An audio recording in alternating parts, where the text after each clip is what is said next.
Good morning everyone, প্রিয়া অক্ষয় ব্লগসের একটা নতুন ব্লগে আপনাদের সবাইকে স্বাগত জানাচ্ছি। আমি প্রিয়াঙ্কা। আশা করছি আপনারা সবাই ভালো আছেন, আমরাও ভালো আছি। এখন এই সকাল 5:30টার মতো বাজে, বা তারও একটু কম হতে পারে। আজকে সকাল সকাল উঠে চলে এসেছি ছাদে। মানে বলতে গেলে সারা রাত ঠিকঠাক মতো ঘুমই হয়নি, ঘুম হয়ইনি ঠিক আর বেঠিক। কাল রাতে মোটামুটি এই 11:30 থেকে ভোল্টেজ এত আপ ডাউন করছিল যে এটা প্রত্যেক দিনই হয়। ভোল্টেজটা আপ ডাউন করছে দেখছি কয়েকটা দিন।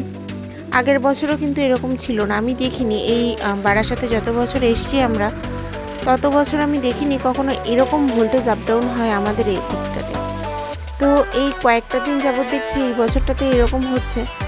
তো কাল রাতে ভোল্টেজ ভীষণ আপ ডাউন করছিল, তো এসি চালানোর সাহস পাইনি। আর ফ্যানের যা ফোর্স হচ্ছিল, এই একদম ভোল্টেজ লো হয়ে যাচ্ছে আবার একদম হাই হয়ে যাচ্ছে। তো এর ফলে যেটা হচ্ছে, এই ফ্যানের ফোর্স একদম কমে যাচ্ছে আবার হাই হয়ে যাচ্ছে। তো এরকম করে এক এসি তো চলতোই না, আর এই ফ্যানের হাওয়াটা না মশারির ভেতরে ঢোকে না। তো সেই কারণে কালকে আর রাত্রিবেলা মশারি টানাইনি। তো অল আউট জ্বালিয়ে সারা রাত, সত্যি কথা বলি, মশা কিন্তু একদমই দমে না। তার কারণ জানলা দরজা সবই খোলা ছিল। তো যথারীতি মশা কামড়াচ্ছিল আর মশায় ভর্তি ছিল ঘর। আর সারা রাতই আমি এক প্রকারে জেগে কাটিয়েছি। তার কারণ পৃথ্বীবাবুকে মোটামুটি সারা রাতই পাহারা দিয়ে রাখতে হয়েছে, যাতে মশা না কামড়ায় বা ওর যাতে কোনো সমস্যা না। তাও একটু পরপর পৃথ্বীবাবু ঘুম থেকে উঠে পড়ছিল। কাল যদিও বা তাড়াতাড়ি ঘুমিয়েছে, তারপরেও না ও উঠে পড়ছিল গরমের চোটে। এত গরম লাগছিল, আমরাই অস্থির হয়ে যাচ্ছি, অতটুকু বাচ্চারা কী দোষ। তো উঠে পড়ছিল, আবার ওকে একটু দুলিয়ে বা হাত পাখা দিয়ে হাওয়া করে ঘুম পাড়িয়ে দিচ্ছিলাম। ফ্যান চলছে, তারপরও না ওই ফ্যানের হাওয়াটা না গায়ে লাগছিল না।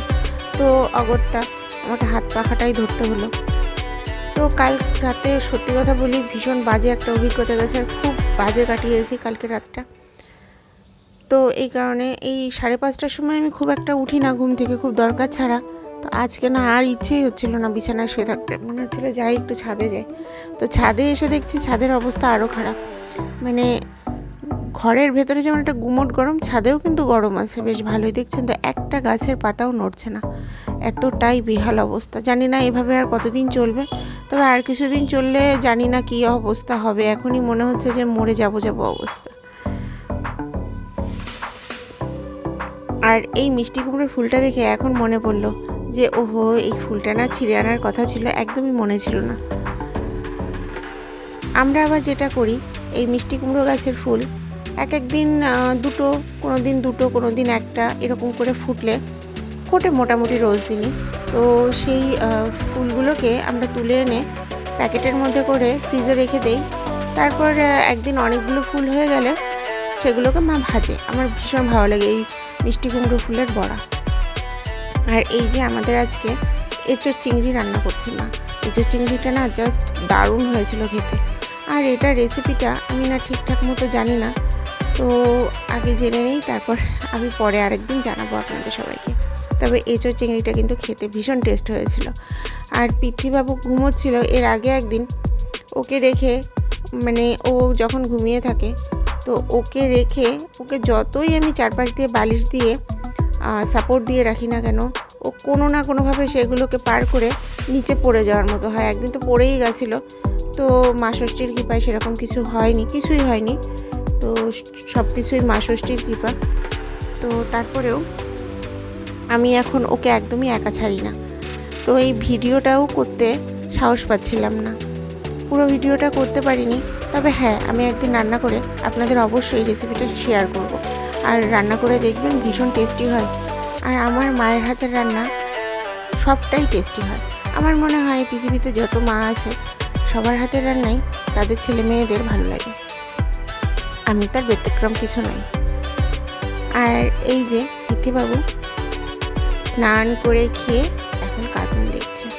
পৃথ্বীবাবুও কিন্তু এই 2-3টে দিন খুব জ্বালাতন করেছে। তো এখন দেখছি, আজকে আবার দেখছি একটু নরম হয়ে গেছে। কাল রাতে ঠিকঠাক মতো ঘুম হয়নি, আর তার আগের দিন রাতেও ওর ঠিকঠাক মতো ঘুম হয়নি। মানে একদম যেটা ফ্রেশ ঘুম, রাতে ঘুমোলে একদম সকালে ওঠে।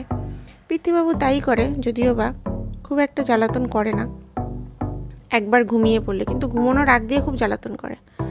তো আজকে কিন্তু একদম ফ্রেশ ঘুম হয়নি, কালকেও হয়নি, তো একটু দেখলাম দুর্বল দুর্বল আছে, হয়তো ঘুমোলে ঠিক হয়ে যাবে।